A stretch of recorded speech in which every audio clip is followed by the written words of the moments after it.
नमस्कार. आजच्या न पाठवलेलं पत्र या पुस्तकातील 6व्या लेखावर आपण आलेलो आहोत. तर लेखाला सुरुवात करूया. लेखाचं नाव आहे मार्गदर्शनाच्या गरजेपेक्षा सन्मानपूर्वक वागवलं जाण्याची गरज फार मोठी. एखादी गोष्ट बाळगायला शिकण्याअगोदरच तिला ती वाटून घ्यायला सांगितलं गेलं. ती जेमतेम 5 वर्षाची असतानाच तिला तिच्या 2 वर्षाच्या भावाकरिता त्याग करण्याबाबत सांगितलं गेलं.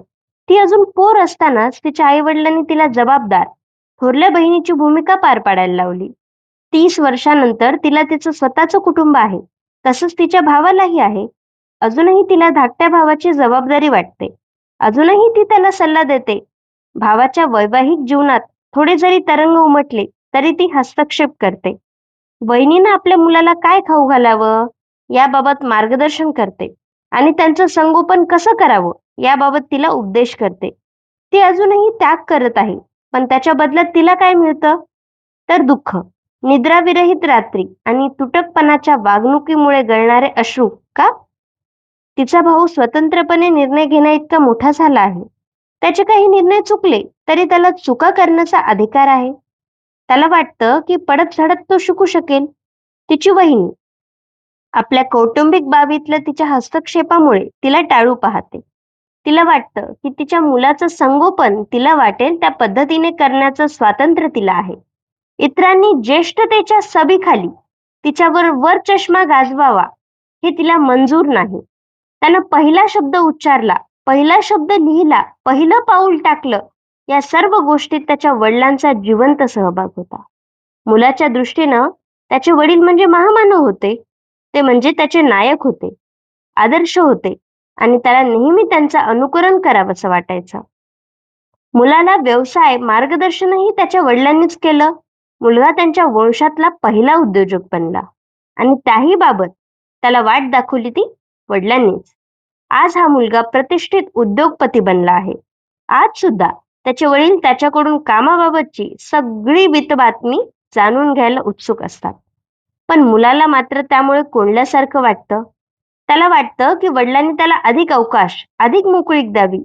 वडील नैराश्याच्या झटक्यामधून जात आहेत, कारण मुलगा त्यांच्याकडे पूर्वीसारखं लक्ष देत नाही. वडिलांना वाटतं की त्यांची आता जरूर राहिलेली नाही. परिणामी त्यांची तब्येत बिघडू लागली आहे. त्यांचं वय आता लवकर वाढत आहे. तुम्ही नेहमी बहीण असू शकता, पण तुम्ही नेहमी बहिणीची भूमिका करू शकत नाही. पालक म्हणून तुम्हाला प्रेम नेहमी लाभेल, पण तुम्ही नेहमीच पालकाचीच भूमिका करू शकत नाही.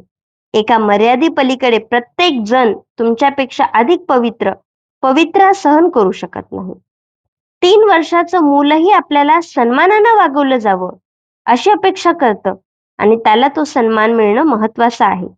त्या वयात तिला हवे ते कपडे घालू दिले नाहीत तर तिला तो सन्मान नाकारल्यासारखं वाटतं. 10व्या वर्षी मुलाला स्वतः मेनू कार्ड वाचून ऑर्डर देण्याची इच्छा असते. त्याची सन्मानाची कल्पना तशी असते. युवा अवस्थेत मुलीला आपले मित्र निवडण्याचं स्वातंत्र्य हवं असतं आणि तिच्या सन्मानाच्या कल्पना त्याच्याशी निगडीत झालेल्या असतात. मुलांना तुमच्याबरोबर काही वर्ष काम केल्यानंतर त्याला काही निर्णय घेण्याचे स्वातंत्र्य हवं असतं. त्याचे निर्णय तुम्ही न बदलता संमत केले तर ते त्याला सन्मानाचं वाटतं. प्रत्येक वय आणि आयुष्यातील प्रत्येक अवस्था विशिष्ट सन्मानाची मागणी करत असतात. त्या मागणीचा तुम्ही आदर केला पाहिजे. आपला हेतू कितीही उदात्त असला तरी कधी कधी इतरांना, विशेषतः त्यांनी न मागता अनाहूत सल्ला दिला तर ते अवमानकारक वाटतं आणि सन्मानाच्या वागणुकीची गरज मार्गदर्शनाच्या गरजेपेक्षा जास्त महत्वाची असते. इतरांचा सन्मान राखला गेला पाहिजे. याच गोष्टीची निवड तुम्ही केली पाहिजे. त्यांना आवश्यक वाटलं तर ते तुमचं मार्गदर्शन घेतील. त्याबाबतचा निर्णय त्यांच्यावर सोपवला गेला पाहिजे. किती सुंदर लेख आहे ना बरं, की मार्गदर्शनाच्या गरजेपेक्षा सन्मानपूर्वक वागवलं पाहिजे. प्रत्येक वेळेस प्रत्येकाला मार्गदर्शनाची गरज नसते. कधी कधी त्यांना त्यांच्या परीने करू देण्याचीही गरज पडते. खरंच खूप सुंदर लेख आहे. धन्यवाद.